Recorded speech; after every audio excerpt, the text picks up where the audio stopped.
Chaotic family relations in ancient China. The story of Wei State has become very confusing with complex relationships, as the behavior of Wei Xuan Gong, the new king of Wei State, became erratic, leading to chaotic relationships. Here is a chart of the characters to avoid confusion. After the murder of the king by Zhou Yu, he was captured in Chen State and executed by the just minister of Wei State at the border. The former king of Wei State, Wei Huan Gong, had a half-brother who was forced to flee Wei State due to Zhou Yu's usurpation and seek refuge in other countries. Now he has been brought back as the new king, Wei Xuan Gong. Wei Zhuang Gong had a young and beautiful wife named Yi Jiang, a magical woman who will be discussed later.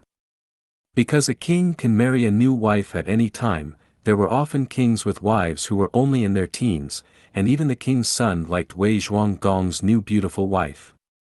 Therefore, when his father was alive, Wei Xuan Gong had a relationship with Yi Jiang.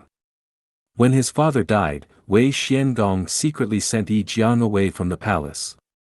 Later, Wei Xuan Gong became the new king, Yi Jiang became the queen, and their child became the crown prince, named Ji.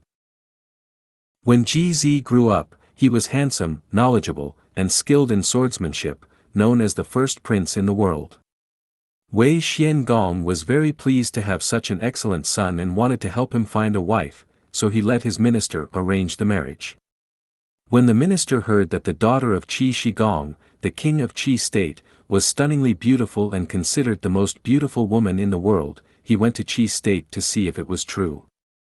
Qi Shi Gong was very happy to hear that Ji was proposing to his daughter, knowing that Ji was outstanding, so he let the minister see his daughter.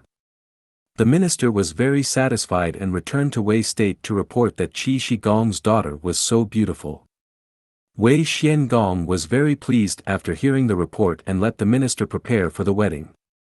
However, they all overlooked one problem: who Wei Xuan Gong was, a man who took his father's wife.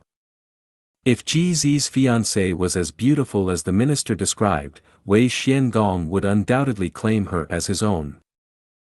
Wei Xuan Gong's action was to build a palace, which was a king's vacation palace, usually in a scenic location.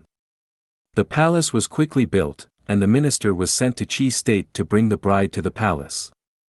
Wei Xuan Gong instructed the minister to bring the bride to the palace and let him meet her first.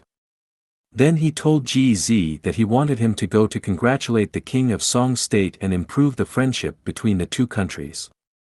The bride was brought to the palace, and Wei Xuan Gong happily accepted this gift and stayed in the palace.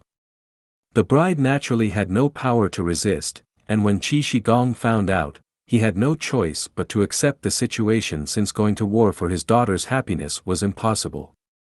Therefore, everyone accepted the situation. The bride's name later was Xian Jiang. As for Duke Wei of Xian's son, Ji, of course, no opinion, the throne is more important than women. Duke Wei of Xian took a wife for Ji as compensation. Two brothers named Shou and Shua, born to Xian Jiang, wife of Duke Xian of Wei. These two boys were known for their good character and were close friends with their cousin, Ji, from a young age. Years later, Ji fell in love with Xian Jiang, but he was a filial person and gave up on the idea of eloping with her when he saw her two sons. However, Xian Jiang became jealous and began to speak ill of Ji to Duke Xian.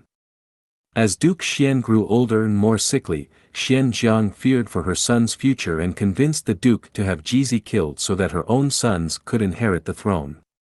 However, the plan was overheard by Shou, who was also a kind-hearted child and a friend of Ji. He warned Ji and told him to flee, but Ji refused, saying he would rather die than run away from his fate. Ji was waiting for the assassins to arrive when he suddenly realized his personal seal, which was used as a form of identification, had been stolen. The assassins used the seals to identify their targets, and without it, Ji was safe. Ji realized that Shou had stolen his seal and planned to sacrifice himself in Ji's place. When the assassins arrived, Ji tried to convince them that they had the wrong person and that they should kill him instead. However, the assassins were afraid of the consequences of killing the wrong person and decided to kill both Ji and Shou. This story is a reminder that even in times of war and violence, there are still those who possess kindness and loyalty. It shows the importance of family bonds and the sacrifices that people are willing to make for those they love.